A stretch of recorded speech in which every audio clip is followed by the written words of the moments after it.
Cila është vështirësia më e madhe?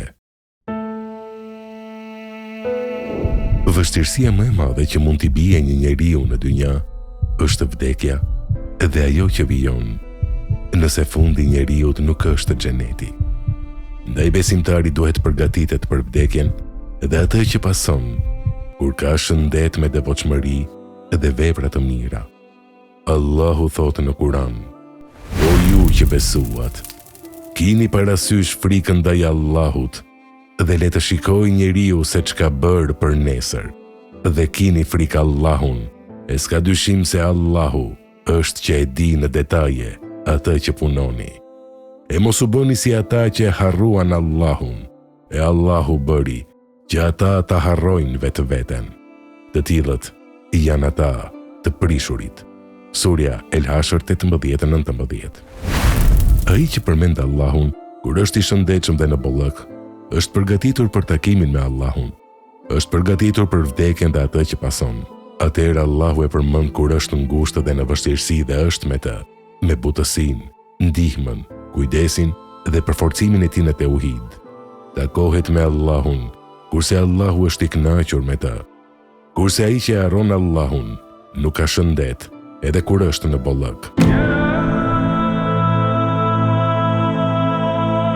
Ai nuk është i përgatitur për takimin me Allahun, ndaj edhe Allahu e harron në këto vështirësi që i bien mbi kokë.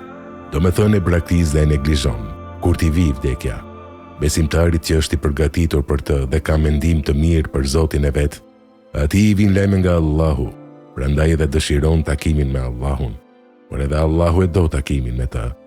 Kurse e kundërta ndodh me njeriu e prishur. Në këto momente dhe qaste gëzohet besimtari me këtë lajm që i vjen, kurse ai që s'ka punuar pendohet e thot: O i miri unë që kam lënë mangët respektimin ndaj Allahut dhe që kam qenë prej atyre që talleshin. Surja Zumer 56. Ebu Abdurrahman Sulemiu, para se të vdiste, ka thënë: Si mos të kem shpresë në Zotin tim, kur për të kam agjëruar 80 Ramazane. Ebu Bekër ibn Ajashi, Zoti e mëshiroftë, në prag të vdekjes i ka thënë djalit të tij: A mendon se Allahu ka për t'ia humbur babait tënd 40 vitet, ku për çdo natë bënte hat me Kur'anin? Adem ibn Iyasi e bëri hat me Kur'anin në prag të vdekjes, pastaj tha: Për dashurinë që kam pas ndaj teje, ji but ndaj meje në këtë moment dhe në këto vështirësi.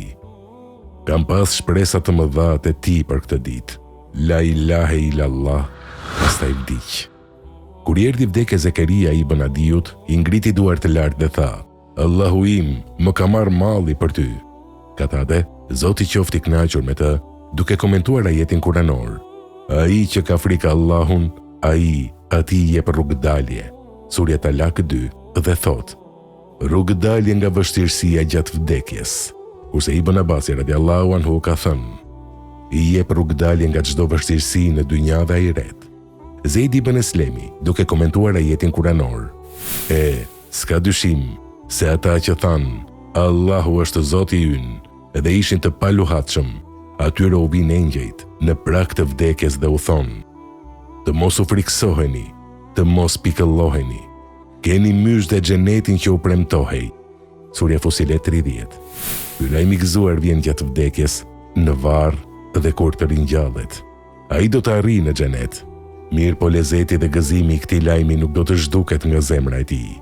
Thabit Bunani u thot: Kemi mësuar se kur të ringjallet besimtari nga varri, takohet me 2 engjëj, të cilët kanë qenë me të në dynja dhe i thonë: Mos ke frikë dhe mos u mërzit. Atëherë Allahu e siguron nga frika dhe i jep kënaqësi.